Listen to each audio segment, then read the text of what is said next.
सीधा आपकी पूंजी में खड़ा करना है। ये संभव सिर्फ एमएलएम से हो सकता है। इसलिए हम लोग पूरा समय समर्पित करते हैं कि भारत देश को विकसित आर्थिक श्रेणी में कैसे कितने जल्दी से जल्दी इसको खड़ा कर दें। तो हमारे देश की अभी हमारा विकासशील जो हमारा डेवलप कंट्री है उनकी कड़ी हम शामिल करना है। वो कैसे संभव है जब हमारे देश की पर कैपिटा इनकम समझ है प्रति व्यक्ति आय ज्यादा होगी तो हमारे देश को गवर्नमेंट को जीएसटी टैक्स की भरपूर मात्रा मिलेगी। तो हमारा देश जब देवनों से भरपूर होगा तो हमारा देश विकासशील देशों से शामिल हो जाएगा, विकसित देशों में शामिल हो जाएगा। ये हमारा मकसद है कंपनी का।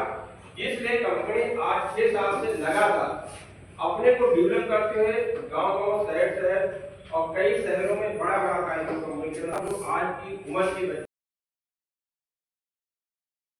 लाइफ को पूरा करते उन बच्चों की इनकम ऐसी इनकम है जो सरकारी नौकरियों में भी देख रहे हैं कि कैसे लोग।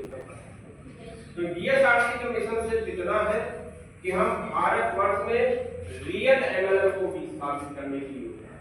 रियल एमएलएम कौन है? अभी तक भारतवर्ष में करीब 28 साल से एमएलएम का सेक्टर काम कर रहा है, लेकिन अभी तक कोई भारत में हम ये कह सकते हैं कि सही मायने में कोई रियल एमएलएम कंपनी स्थापित नहीं है। कुछ लोगों ने प्रोडक्ट के नाम पर ज्यादा पैसा लेकर के, ज्वाइनिंग के नाम पर ज्यादा पैसा लेकर के, पैकेज के नाम पर ज्यादा पैसा लेकर के लोग ज्वाइन कराया।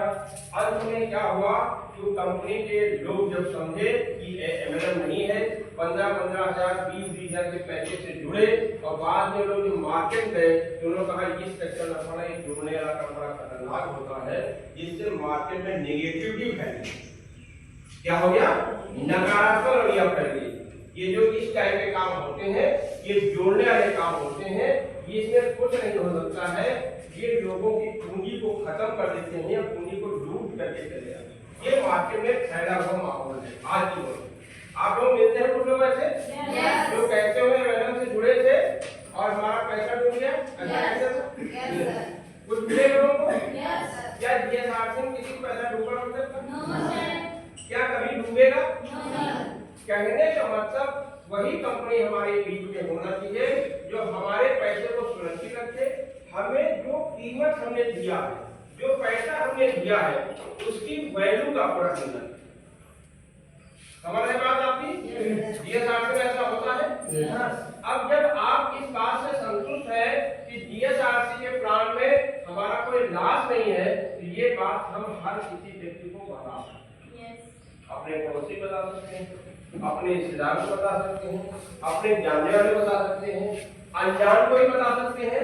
क्यों? ये डीएसआरसी इंडस्ट्री में कोई किसी का लाभ होने का प्रश्न ही नहीं उठता। तो आज हम लोग ये समझेंगे कि एमएलएम क्या है। अभी हमारे आंसर ने बताया है, पीडी ने बताया है कि एमएलएम क्यों करें। ये सब चीजें आपके सामने प्रेजेंट है। उसी पर थोड़ा सा आगे बढ़ाते हुए बताएंगे कि आज हमारे देश को एमएलएम की आवश्यकता क्यों है। यस हमारे देश को एमएलएम की आवश्यकता